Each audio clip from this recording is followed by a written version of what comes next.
James Melendez. Thank you for coming by the tasting table. A fantastic wine. This is from the producer Donnafugata. This is a wine that's a Passito di Pantelleria.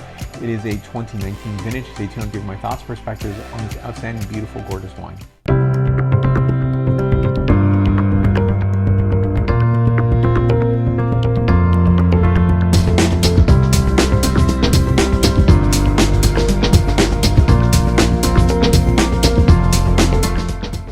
So, when I give an introduction like this, you definitely know that this is going to be a very positive review, and how could it not be? So be sure to subscribe to the channel before I forget, and please give a like. Now, this is a place I've been to. This is on the island of Pantelleria, which is near the coast of Tunisia. So it's an Italian island, and it's off the coast of Sicilian. And so you're in between that, you find this island. And Pantelleria has a heritage of having a lot of, say, ancient discoveries of civilizations that have been there before, and it's that Mediterranean windswept island that is actually pretty fascinating, and it's absolutely fantastic to visit if you get a chance and opportunity. I definitely recommend it. And so this wine comes from there. This is the Zabibo grape, and I definitely have this great passion and love for the Passitos of Italia and this Passito di Pantelleria.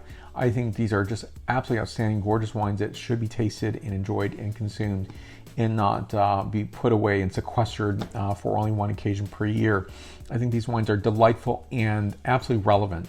Now let me show you the bottle up close. This is a 375 milliliter bottle. Here is a back label for you to look at here. So I'm going to read some of the copy back here. This is a sustainable wine, sustainabilità certification.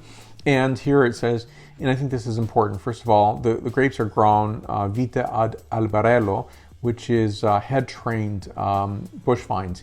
And so it's really cool. Here's some pictures that I want to show you of the site itself, the cantina, as well as the vineyard site. And so you can see that this is first of all, the Doralo family has done a fantastic job with the site. So they also have the heritage of this stone building here, which contains an orange tree. If the stones were not around this orange tree, it could not produce oranges. And so that's what you'd have to do in older ancient times.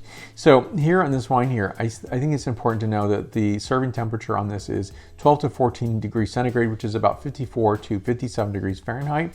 So chilled, but not overly so. And so, this region, traditional agricultural practice of the head train is part of the UNESCO intangible cultural heritage of humanity. So this way of growing, first of all, it's if you see these, they're just monstrous vines, and they're really cool looking.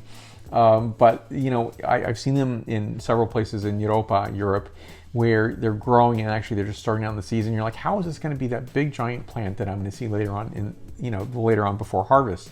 It shows you the vitality of vines and what they do over time.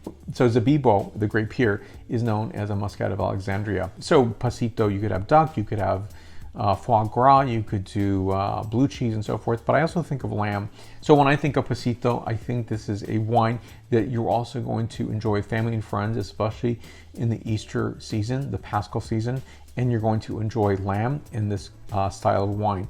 And it seems counterintuitive, but when you taste the lamb with this, I think it makes a lot of pairing sense. There are different grapes implemented in Passitos across Italia, so they're going to give you a different characterization.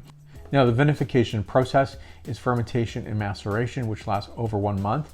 Aging takes place in stainless steel for 8 months, and at least 12 months in bottle before releasing to the marketplace. So here we go with this one. Now, this is a fantastic glass to be tasting from.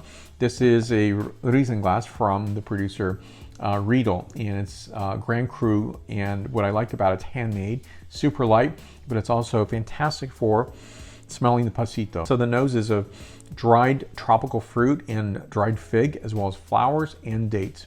Next is a palate characterization. Gorgeous gold color on this, deep amber color, absolutely exquisite and beautiful. Very, very fresh, lively acidity to this wine, and I think it's just very nice because it's not a cloyingly sweet wine. Yes, it's sweet, but it's not so tooth-achingly sweet, and it's also very, very, I think, appreciable because of its complexity. Its complexity comes in many forms here. It's not, first of all, a wine of showiness at all. It's comfortable in its own skin, if I could say that about a wine. And it's giving a notation of seared autumnal fruit of apples and pears. Again, we think about this in terms of, say, the passion fruit notation, as well as simmering spices, beeswax, and rich white flowers. This is 96 points out of 100 points. And more information on the producer down below. Seek this wine out. It is about $48, and I think it's one worth trying. And if you've not tasted this before, it is a lovely, fantastic wine. Enjoy this with food or desserts. And maybe it's a good way to start with, say, a cheese platter at the end of your meal, and to enjoy this wine. It is a fantastic reward on both, the palate and the nose characterization. Absolutely, wonderful. If you've not had this, try it. So I definitely, recommend trying this wine. It is absolutely exquisite, beautiful, and delightful. So be sure to share this wine with somebody who's interested in wines from Pantelleria, Passito di Pantelleria, as well as Sicilian wines. Now, this producer is based in the city of Marsala, also a very famed sweet wine as well. And so I think this is a prize, a treasure, and a beauty. So thank you for watching. You'll see more video reviews to come. Be sure to share this video with family and friends, someone who's interested in learning more about wine. So thank you for watching, and I do appreciate it. I will see you very soon. Salute!